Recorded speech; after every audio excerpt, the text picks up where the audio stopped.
All right, it is Between the Pipes here on your social media channels, Altitude Sports Radio.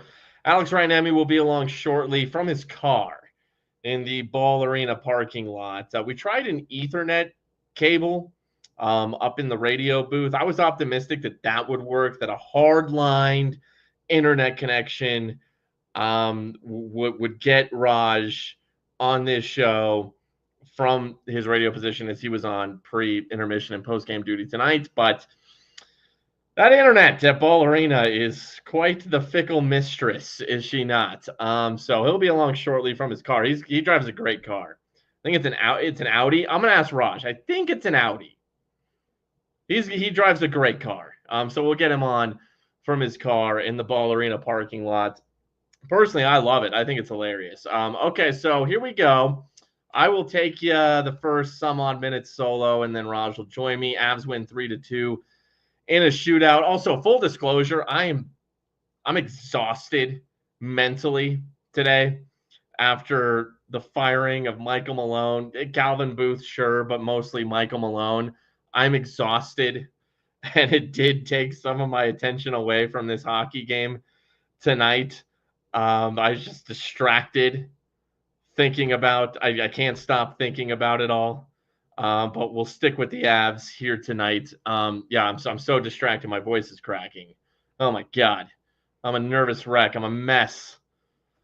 But the Avs, look, hey, they still got their head coach. They still have Jared Bednar.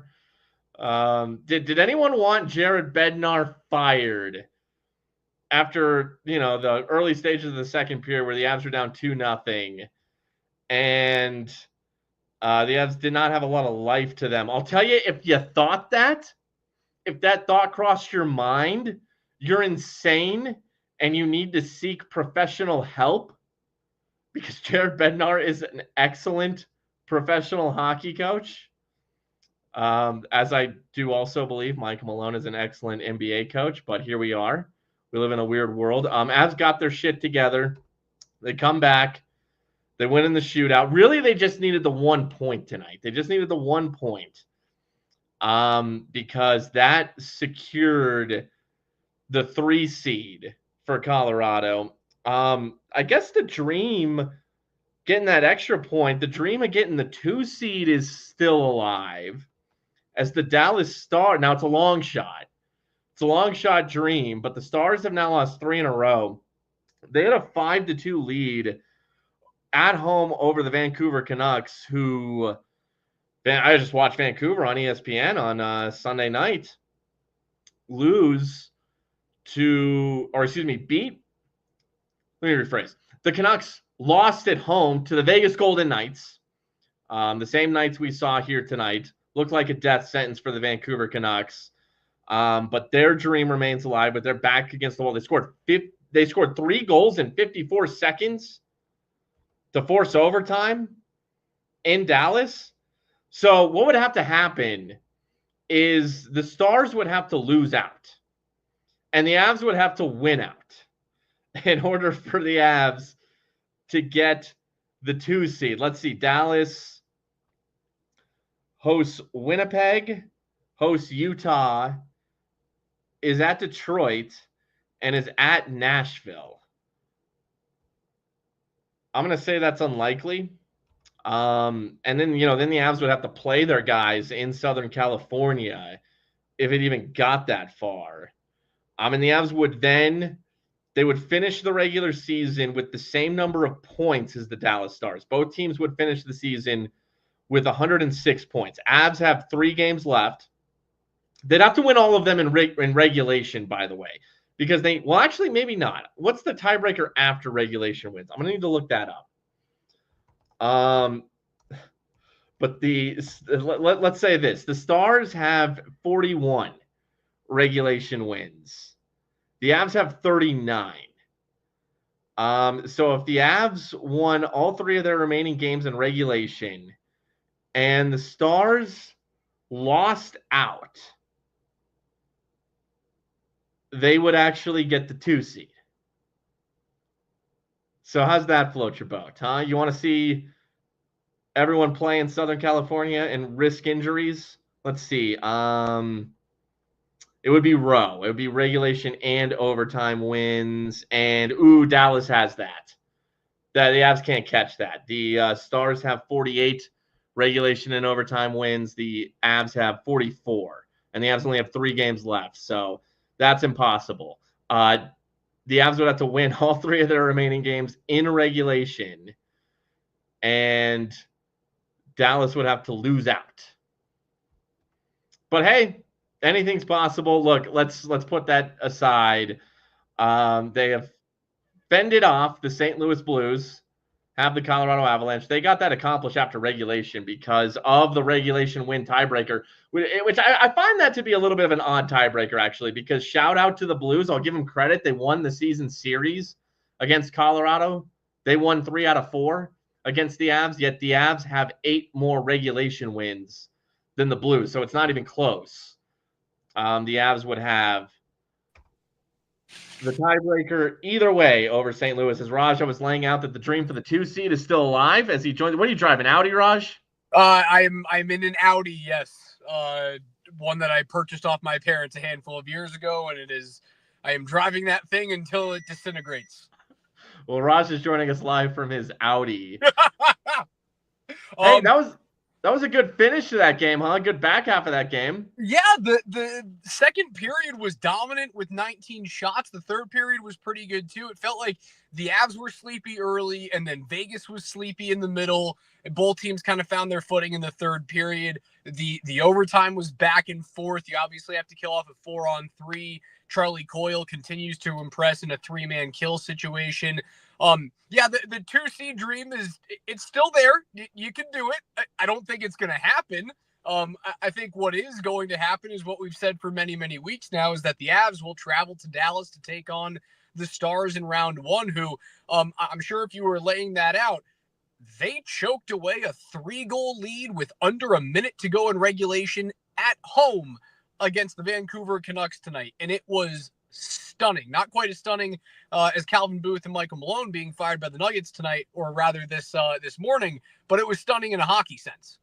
And that right there, and now that's 3 straight losses for Dallas, and a massive collapse in this one against Vancouver at home tonight.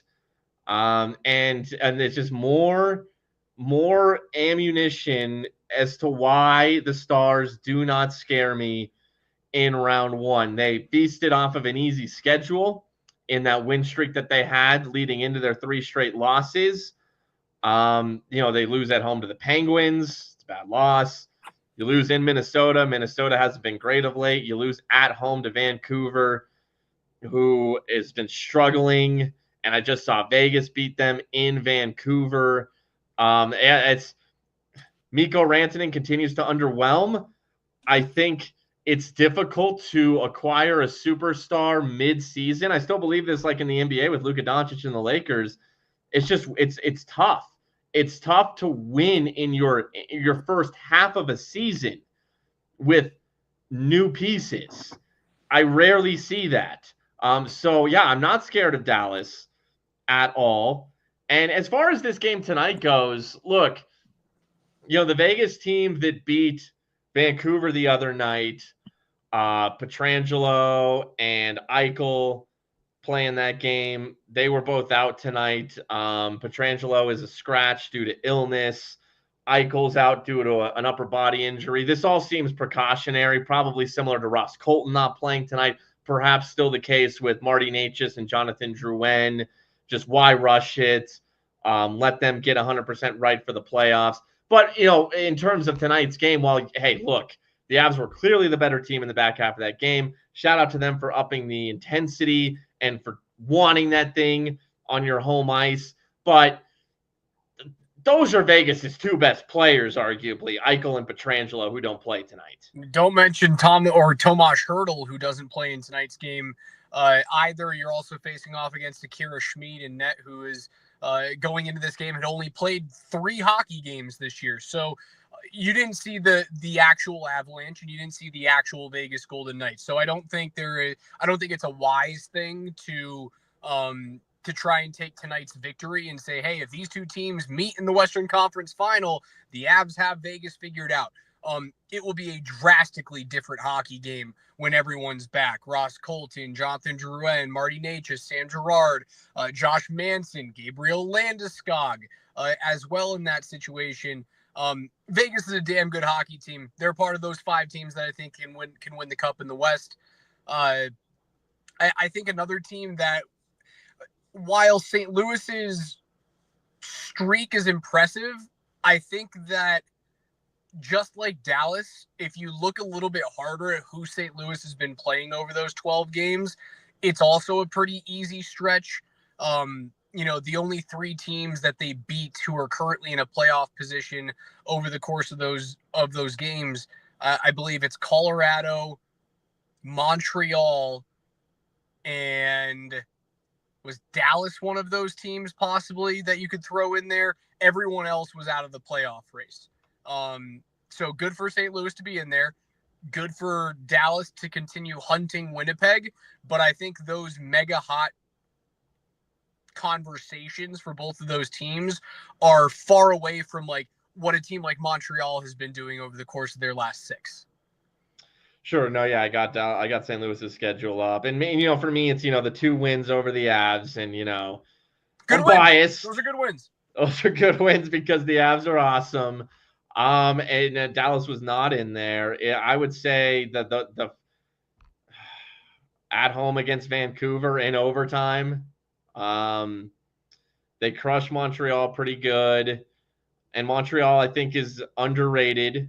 Their first win of their streak was in Minnesota, but that's kind of correlates timing wise with Minnie was the other true playoff team who they'd beaten. That was it. Sure, and that was kind of when Minnie started to slip a little bit. So, but look, I think, and we're probably headed towards a Knights Blues first round series, and I know Vegas just lost at home to the Jets 4-0, and those are the 2-1 seeds. Those are the top 2 seeds. Those are going to be the top teams coming out of each division who will face the wild card teams. But, man, Vegas is tough. The Avs outshoot them when this thing is all said and done, and they outplay them offensively from, a scoring chance and shots on goal and puck possession standpoint. But, look, man, I'll tie this to Mikko Rantanen too. I remember a few years ago, because you know me with Mikko Rantanen, man. You were on it early. You were on it early. And I tweeted this question several years ago. It was a poll question. Who'd you rather have, Mikko Rantanen or Jack Eichel? And at the time, I get some blowback, right? But Eichel doesn't play tonight. He's their best player. So Eichel is 6th in the NHL in points. 93. With 93, yes. Mikko is 13th with 85. Eichel's a plus 30. Mikko is a plus 13. Jack Eichel's a hell of a player. The Knights are a different team when he's out there, when Pietrangelo is out there. And you're right, Tomas Hertl, I didn't include him because he's been out a few games. He's a hell of a player too. So, look, I'm down to get them out of there. I saw somebody tweet today, like, why do the Avs top line struggle so much against Vegas? Mark Stone. Mark Stone is answer number 1. Now, they have a lot of good two-way forwards, but he's one of the best in the league. He's always played Nathan McKinnon well. So if St. Louis could get them the hell out of there, I wouldn't hate that at all. I think Barbashev plays against the Avs top guys really well. I think Keegan Colasar, when he is at the top of his game, can give you fits in the bottom 6. He ends up having like a little bit of a scrap with Chris Wagner tonight. Nothing really to write home about on that fight. But Hertl is a thick player in the middle of the ice. Certainly not as physical as Mark Stone is. They just match up well, man. And Vegas built themselves to be able to go through Colorado. The good news is, you don't have to worry about facing them until the end of May. And you're not going to match up with them. Colorado's not falling down into a wild card position, and Vegas is not falling into a position where they would be a wild card team. So you don't have to worry about them. Like, you don't see Vegas until the very last possible opportunity in the Western Conference. The only issue is you have to go through a gauntlet of Dallas and Winnipeg in order to get there. You do, but that's just the reality that they were always going to live in due to, having Georgiev and Onanen on the roster to start the season, the Nichushkin suspension, the Lehkonen shoulder surgery, all that puts them in an early hole. And Winnipeg got off to, what was it, like a 15-0 start, and Dallas is a good team, so it just wasn't the Avs' year. Like, they were never going to be. It was Winnipeg's year to win the Central. It's Winnipeg's year to win the West. And like I said, Dallas is a solid team. So just the way the cards fell, especially in the 2024 portion of the season, it was just too much to overcome. So they were always going to be the 3 seed. The nightmare scenario of dropping the wild card has been avoided, thanks to the goaltending acquisitions and then the trade deadline acquisitions. And they clinched that tonight. They finished that job tonight. So you're in the position that you were always going to be in, just based on the way the cards fell this season. You have to go on the road. That's fine. They went on the road and beat Winnipeg last year. I firmly think they win on the road. If Nichushkin doesn't leave the Dallas series, you're a better, deeper team this year. You have better goaltending this year. And, they finish on a high note here at home. And this leads me to my next question. Okay, let's forget the stupid scenario that they catch Dallas. They've clinched the 3 seed. You got that good home taste in your mouth. Like, you could end this regular season, but for all intents and purposes, that could count. That could suffice as your regular season finale. That's all I wanted, was just a good home finale. Send the home fans happy. Leave Ball Arena in good spirits if you're the Avalanche. Come back, win. You get both points against a solid team, albeit without some players. You were without some good players tonight as well. Do you even play anyone against Vancouver? Why risk it? It stands the long shot to catch Dallas. Why even risk it? Because Vancouver will be playing everybody on Thursday. Like, Vancouver's still alive, and them coming back and beating Dallas keeps them on life support. It's a very, very slim chance that they're able to catch Minnesota or St. Louis to get into that 7 or the 8 seed, but they are still technically alive, and they're playing for something right now. They're going to be going balls out. No, I would see a lot of these players sitting out a couple of these 3 remaining games. I would see, if I'm Jared Bednar, I almost look at Nathan MacKinnon, Cale Makar, Devon Taves, and go, hey, fellas, I don't need you to come on the Southern California trip. You don't have to come. You guys get to stay at home. We're already having 6 days off. So what's the difference between 6 days off and 8 days off? It's really not all that much. I don't know. Maybe you play them against Vancouver and then you don't play in the final 2 games against LA and Anaheim. I want this team to be as completely healthy and rested as possible. It's been very, very noted that a lot of the Avs practices and morning skates as of late have been completely optional. And you know who hasn't shown up to the last 2? Nathan MacKinnon. And it's not because he's hurt. It's because Nathan MacKinnon is listening to his body and wants to be ready to go come playoff time. If that means he sits out a game and loses the Art Ross to Nikita Kucherov, I have to be okay with that as long as Nathan MacKinnon is.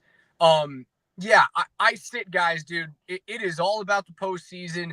It is all about beating Dallas in round 1, surviving and moving on. The last 3 games, much like the last 3 weeks, haven't meant shit. Yeah, and we've talked about it the past few shows. Looking ahead, certainly when they got the 4 points in Chicago and in Columbus, and it became clear, you're gonna be the 3 seed. And here we sit with this. I mean, slim chance at home ice against Dallas. But again, screw that. It's not worth it. So we were looking at the 2 SoCal games in LA on Saturday, in Anaheim on Sunday, and already even a week ago, we're looking at those and saying, do you even fly guys out there? If you do, send them to Disneyland. Now, because it's all but certain that you're the 3 seed. Now I'm looking at Vancouver on Thursday night, and I'm thinking that one too, because the finish line is right there. And the number one goal is to cross that finish line tape fully healthy. And it appears, even we're talking Natchez, we're talking Drouin, Colton, Gerard, Manson. It appears that especially between now and the start of the playoffs, and that's like a week and a half away, that all those guys will be good to go. So you're there. You have made it to your final destination 100% healthy, unless there's some weird nuance with one of these injuries that we don't know about, and that doesn't appear to be the case. It appears you are 100% healthy. I am fine with calling it a season then. I wouldn't even play anyone against Vancouver on Thursday night. I wouldn't do it. So I mean, again, the issue is how much time off is too much time off. I get that. But if we're even starting on Saturday, and that's about a week, I think the playoffs start a week from Saturday. They start on April 19th at the earliest. Yep, and that is a week from Saturday. So if we're all in agreement not to play anyone of note in SoCal, that's a week. Why not make it 9 days? I have a feeling you're going to see. A very similar lineup on Thursday that you saw tonight, and then I think it's going to be nobody on the Southern California trip. But that's my expectation. And like you look, it's still a long shot for Vancouver, but as equally as weird as, and I want to say bad, and it is a bad loss for Dallas tonight, but it's a season-saving win for Vancouver. Like, it keeps their hopes alive, and so now they will attack Thursday night like their life depends on it, even though they still probably won't get in. You play too hard. You've given too much this season. If you're Vancouver, you go balls to the wall. You give it everything you've got. Heaven forbid that Nathan MacKinnon gets nicked up in that game. Yeah.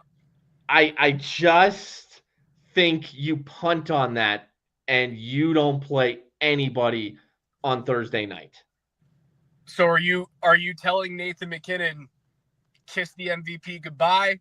Kiss the Art Ross goodbye? Yes. I am. That's a tough pill to swallow because Nikita Kucherov's going to be playing in his games. Well, look, Tampa has something to play for. They are in a very tight race for maybe winning the Atlantic. In fact, Tampa plays Toronto tomorrow night, I think, in Tampa Bay. Game. If Tampa wins that, they will assume the tiebreaker over Toronto, and they'll be the 1 seed in the Atlantic. And yeah, it's worth playing for. The Avs, short of Dallas going 0-4, and you going 3-0, and you have to win all 3 in regulation. You have nothing to play for. I have a hard time thinking they're going to sit everyone in the final 3 games. I do. But I get it. I totally get it. Like, you are in championship or bust window, and we've seen what's happened with their counterparts at Ball Arena. When things go awry, people lose jobs. And you know how you could lose a job? Like, hell, we saw it in Los Angeles with the Chargers, right? When Staley played his wide receivers in a meaningless second half in Week 18, guess what happened? Mike Williams gets injured. The Chargers lose in round 1. He loses his job. That's the one thing people were asking on Twitter of like, oh, how close is Jared Bednar to Michael Malone if the Avs were to lose in round 1? Like, short of playing guys in the final 3 games and like MacKinnon going out with an injury and Makar going out with an injury, and then you losing in round 1, like, they couldn't be farther apart, Malone and Bednar, right now.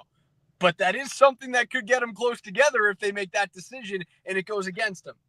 Sure, yeah. No, Jared Bednar will get crushed if he plays his guys on Thursday, which, look, I understand the rusting. I understand the staying in rhythm, getting reps, making sure everyone's, still developing that chemistry. I think by and large it's been developed, but there are new faces on this team, and it's only been a month for some of these guys. I get all that stuff, but the second one of them gets hurt, then the questions arise. Nobody, I mean, you and I might be, only a handful of people who really have this conversation unless it starts to catch on, between now and Thursday night. I'm not sure how much this is on a lot of other people's radar. We brought up the Southern California trip being a golf trip for the guys who play regularly a month ago. I know. Yes. So, so nobody is going to, we'll talk about it, but a lot of other people in sports media might not, it might not be like a huge hammer of the table. Oh, make sure you protect your guys. You want to protect your guys on Thursday night. But the second that someone gets hurt in that game, then all these Johnny-come-latelys are going to Monday morning quarterback, or really Friday morning quarterback, Jared Bednar's decision to play people, to play guys, stars, in a game that probably didn't matter. By the way, I mean, one of the 3 games that the Avs would have to win in regulation is in LA on Saturday, and LA probably not catching Vegas. That extra point that Vegas gets tonight is going to go a long way, and it probably didn't even really matter. Vegas was probably going to win the Pacific either way. They're now 6 points ahead of the Kings. Oilers are 4 points back of the Kings. So LA, they could be playing for the right to clinch that 2 seed on Saturday, and the Kings, as we've talked about, are 29-5-4 at home. It's just even more of a reason why, like, the dream of catching Dallas, it's just a stupid idea I bring up. It's over. It's over. So heaven forbid somebody get hurt on Thursday. Only negative things could happen. I'm comfortable with it. If it means, and again, nothing is guaranteed, but if it means a greater chance at Nathan MacKinnon's only hardware from an individual standpoint this season, and I wouldn't say only because he does win the MVP of the Four Nations tournament, let's say his only piece of individual hardware that has been in regular rotation in the league, if it gives him a better chance at winning the Conn Smythe this year, I think he's going to be okay with sacrificing an Art Ross and a possible MVP in a back-to-back season with the Hart Trophy. The other thing that I was thinking about here, I think part of the reason why Nathan MacKinnon trails in the Hart Trophy conversation behind Leon Draisaitl and behind Connor Hellebuck is this. I think the league thought it was a foregone conclusion that MacKinnon was going to win the Art Ross. So that's MacKinnon's that's his one accolade that he gets from the league from being the best player in the world right now and over the course of the last year. That's where I think that the writers or whoever's making the odds in Vegas say, okay, he gets his accolade there with the Art Ross. Now we don't have to give him a back-to-back MVP. Big brain move here. You sit Nathan MacKinnon the final 3 games of the season. Nikita Kucherov wins the Art Ross. Now, MacKinnon isn't guaranteed a trophy. Do his MVP odds get better? I think yes. That's an interesting theory, and you brought it up before, the idea that, like, how do you shut him out of you can't shut him out of a trophy this year? He's a fucking freak. It's funny because him and Kucherov both tied. Actually, this might not be updated. That's MacKinnon's got 116 now. Kucherov's at 115. Yep. Okay, there you go. MacKinnon got a point tonight. So he leads the NHL in points by 1 over Kucherov. Draisaitl's got those 52 goals and 106 points. I mean, he's 10 points back of Nate, but he's 20 goals ahead of Nate. I get it. God, it's like home runs. Chicks dig the long ball. Chicks dig goals. I say screw it. Don't give it to anyone. Give it to the 39-year-old who has 41 goals in a season where he broke his leg and missed 16 games. Fucking give Ovi the Hart. Hey, let's be completely honest. I hadn't heard that argument. Give Ovi the Hart. Let's be completely honest. Who, from an NHL interest standpoint, in the regular season, who has been the most valuable player for the NHL regular season? Who did social media just lose their minds over on Sunday morning? Yep. Who just sold out a New York Islanders game? Shout out to Pete value. Shout out to Pete Blackburn and his tweet. Ovi finally got people to care about a New York Islanders game. That was a great tweet. Oh, goodness. Hellebuck is a favorite to win the Hart at -105. Draisaitl plus 120. MacKinnon plus 800. Yeah. But here's something, the first thing I see was Conn Smythe odds. Remember a few shows ago, I mentioned how MacKinnon and McDavid were tied to win the Conn Smythe at plus 1,500. Now, super high odds because of all the variables that have to go your way in order to win a Conn Smythe, but it's an indication of, still who the most likely players are to get to the Cup finals and then excel in the Cup finals. And it was McKinnon and McDavid. McKinnon's pulled in front a little bit. McKinnon's plus 1,300. McDavid's plus 1,500. I'd rather have a Conn Smythe. I'd rather have a Conn Smythe than anything. Look, I think you're right that they like to spread the wealth in terms of the awards. I'll say this about the Art Ross. I don't really care about that award. I would way rather win a Hart. I mean, that's the damn MVP award. But it just feels like he's not going to win this thing. And in which case, I want him healthy. I want to ensure his health for the playoffs. I'm willing to pass on, even though it shouldn't be a long shot. You're right, Raj. I don't get these odds, but I do know that Vegas doesn't like giving away free money, so it just doesn't feel like Nate's going to win this thing. I'm cool to punt on it. I am.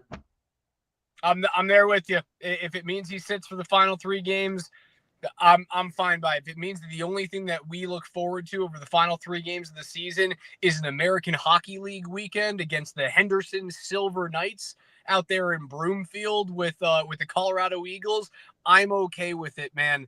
I really am. And you know what? I'm starting the campaign. Alexander Ovechkin for the Hart Trophy. I love it. I love it. Did you wait?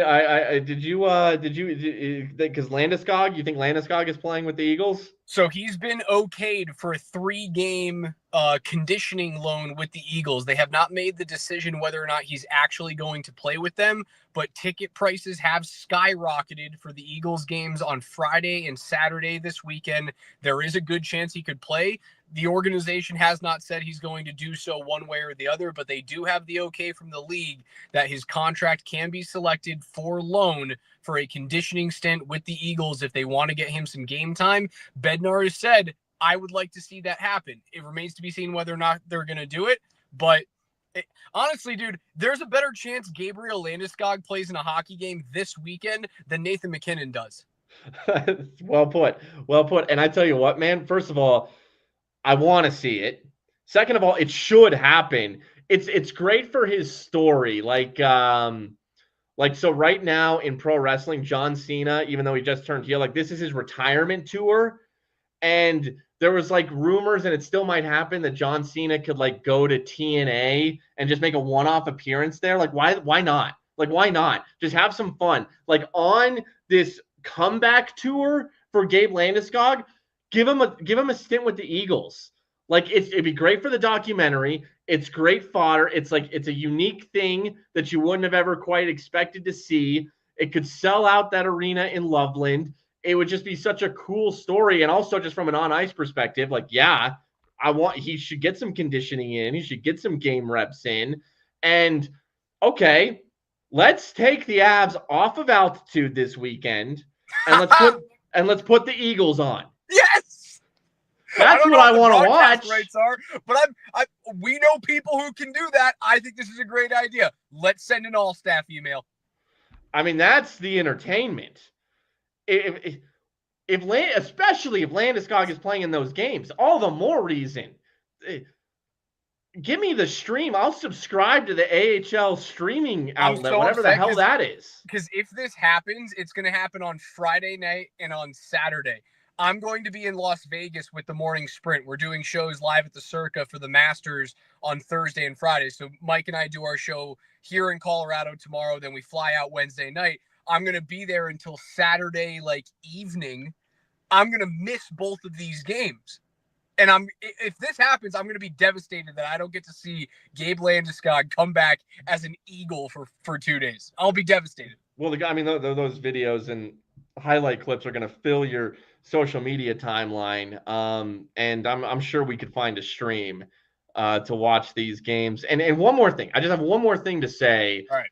On why not to play anyone on Thursday night against the Canucks. So tonight against Vegas, it was a similar playing field.